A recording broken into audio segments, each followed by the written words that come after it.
Magandang araw sa bawat isa sa inyo. Ako si Dr. Javier Cruz, isang manggagamot na sa Lupnang. 35 taon ay naging saksi sa napakaraming kwento ng kalusugan ng ating mga kababayan. Ngayon, nais kong talakayin natin ng masinsinan ang isang paksang madalas ay hindi napapansin hanggat hindi pa malala. Ang 6 na senyales na maaring nagsasabi kung humihina na ba ang paggana ng inyong thyroid gland. Marahil ay narinig nyo na ang salitang thyroid, ngunit ano nga ba talaga ito at bakit ito napakahalaga? Isipin ninyo ang thyroid bilang isang maliit na glandula na may hugis ng isang paru-paro na marahang nakayakap sa harap ng inyong lig, sa ibaba lamang ng inyong Adam's apple. Bagamat maliit, ang kapangyarihan nito ay hindi matatawaran.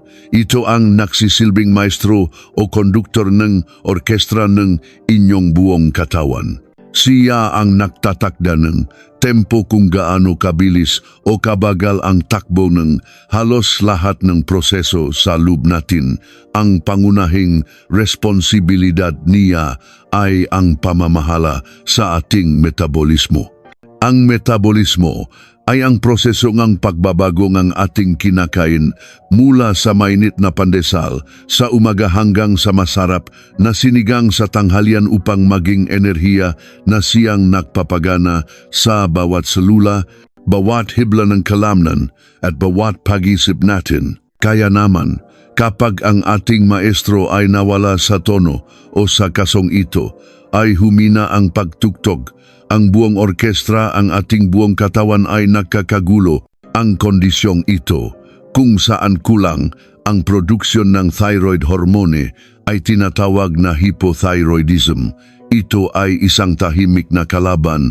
Dahan-dahan itong dumarating at ang mga sintomas nito ay madalas na napagkakamalang dala lamang ng stress, pagod sa trabaho o pagtanda. Napakaraming Pilipino, lalo na ang mga kababaihan na 8 beses na mas may posibilidad na magkaroon nito ang nagditiis sa mga sintomas na ito nang hindi nalalaman ang tunay na dahilan. Ang layunin natin ngayon ay bigyan ng liwanag ang mga palatandaang ito. Ngunit bago tayo magpatuloy, nais kong linawin ang talakayang ito ay gabay lamang, hindi ito pamalit sa propesyonal na konsultasyon. Ang masintomas na babanggitin ko ay maaaring dulot din ng ibang kondisyon. Kaya't kung kayo ay sumasang-ayon na gagamitin natin ang kaalamang ito upang maging mas mapagmatiyag sa ating kalusugan at hindi para sa sariling diagnosis, mangyaring magiwan ng komento sa ibaba na nagsasabing sumasang-ayon ako. Ang una at marahil ang pinaka-universal na sintomas ay ang isang uri ng pagkapagod na hindi basta-basta. Hindi ito ang ordinaryong pagod na nararamdaman mo pagkatapos ng isang mahabang araw sa opisina o pagkatapos ng general cleaning sa bahay. Ito ay isang malalim, tumatagos sa buto na pagod, isang bone deep fatigue. Ito yung tipo ng pagod na kahit 8 oras o kahit 10 oras pa ang tulog mo, pagising mo sa umaga ay pakiramdam mo ay mas pagod ka pa. Para kang may dalang mabigat na pasanin na hindi mo makita. Naalala ko ang isang pasyente ko, isang guro na nasa edad 40. Dumating siya sa aking klinika at ang tanging reklamo niya, "Ay Doc, hindi ko na alam ang gagawin ko, mahal ko ang pagtuturo." Pero pagdating ng hapon, para na akong lobat na cellphone.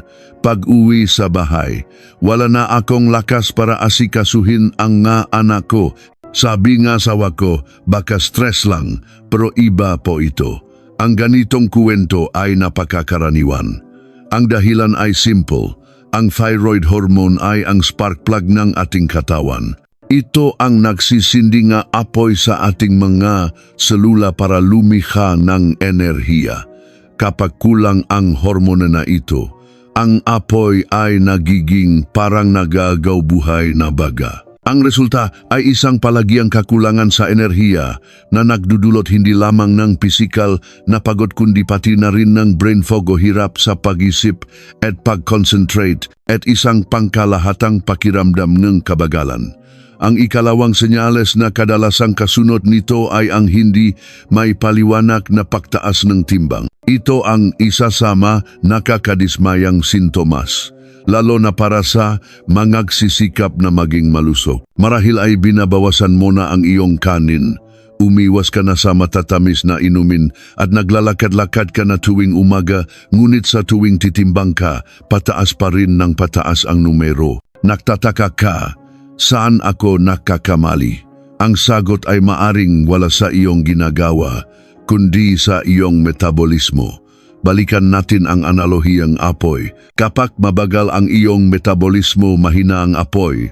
Kahit normal lang ang dami na iyong kinakain kahoy na isinasalang, hindi ito kayang sunugin lahat ng iyong katawan. Ang sobrang calories na hindi nagamit ay walang ibang pupuntahan, kundi sa mga imbakan ng taba sa ating katawan, sa tiyan, sa braso, sa hita. Ayon sa mga pag-aaral, ang isang taong may hypothyroidism ay maring tumaas ang timbang ng 6 hanggang 10 kilo sa loob ng isang taon kahit pa walang pagbabago sa kanyang pamumuhay.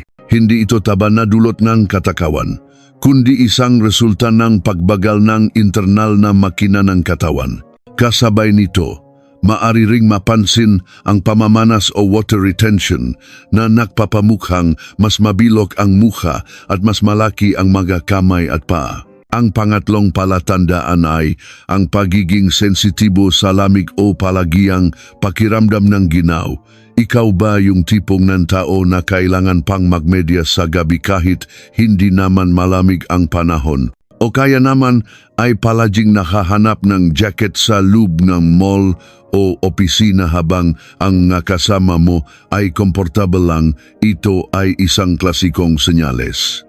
Ang proseso ng metabolismo ay hindi lamang lumilikha ng enerhiya, ito rin ay naglalabas ng init. Ito ang dahilan kung bakit tayo pinapawisan kapag nag-ehersisyo, dahil bumibilis ang ating metabolismo at lumilikha tayo ng mas maraming init.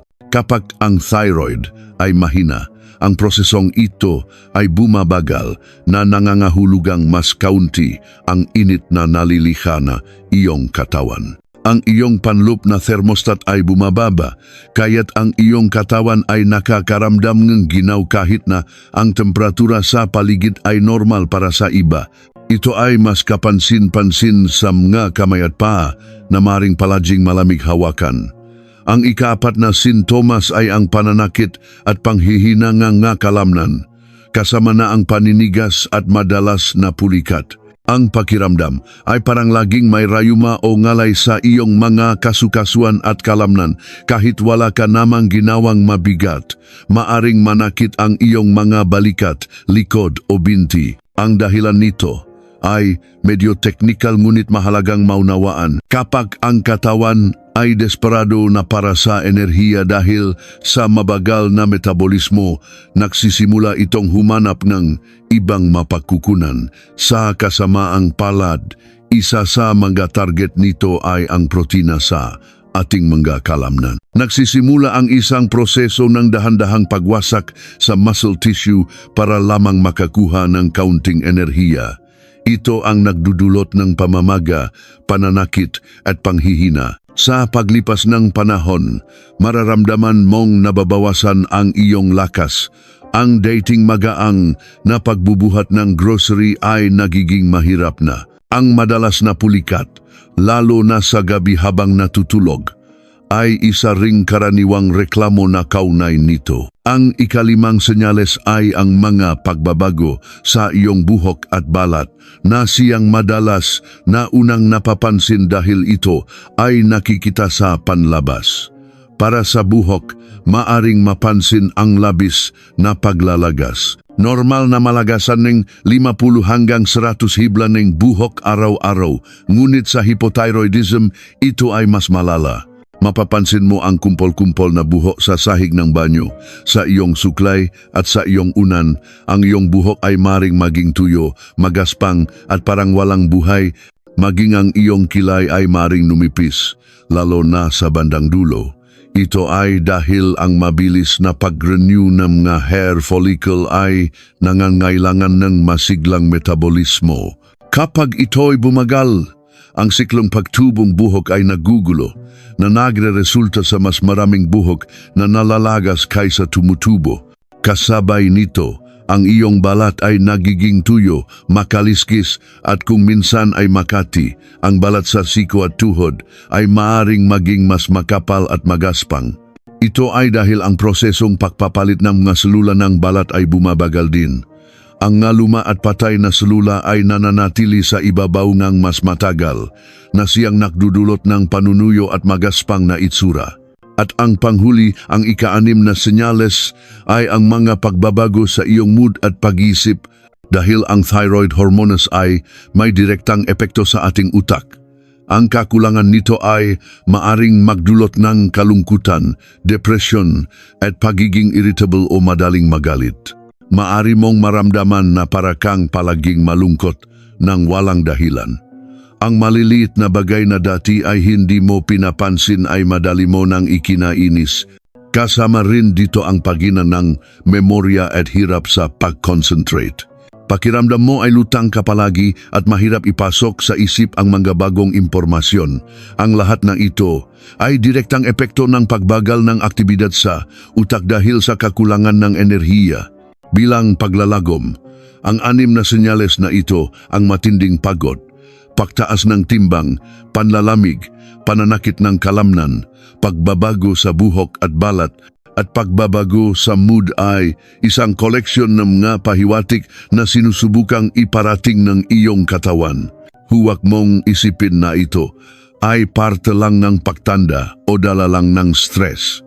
Kung ikaw ay nakararanas ng ilan sa mga ito ng sabay-sabay at sa loop na ngang ilang buwan, ito ay isang malinaw na hudyat na kailangan mong magpatingin sa doktor. Huwag matakot. Ang pagtuklas sa hypothyroidism ay hindi isang hatol. Sa katunayan, ito ay isang pagkakataon upang mabawi ang iyong buhay. Ang diagnosis ay simple lamang at karaniwang ginagawa sa pamamagitan ng isang blood test na sumusukat sa iyong thyroid hormones. At ang gamutan ay isa sa pinakadiretso sa larangan ng medisina, ang pag-inom ng isang maliit na tableta araw-araw na siyang naglalaman ng hormone na kulang sa iyong katawan. Sa sandaling masimulan ang tamang dosis ng gamot, ang pagbabago ay maaring maging kamangha-mangha. Dahan-dahang babalik ang iyong enerhiya, magiging mas madali ang pagkontrol sa iyong timbang, mawawala ang panlalamig at gaganda ang iyong mood, ang iyong katawan ay muling babalik sa tamang tono. Kaya't pakinggan mo ang iyong katawan, ito ang iyong templo. Kung ito ay bumubulong sa iyo na mayroong mali, huwag mo itong balewalain. Ang pag-aalaga sa iyong thyroid ay pag-aalaga sa iyong buong pagkatao.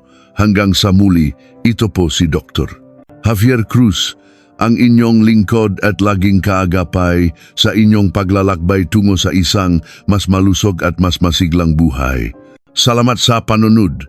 Huwag kalimutang mag-like, comment and share. At para hindi ka mahuli sa susunod nating video, mag-subscribe na at pindutin ang notification bell. Ingat kayo palagi.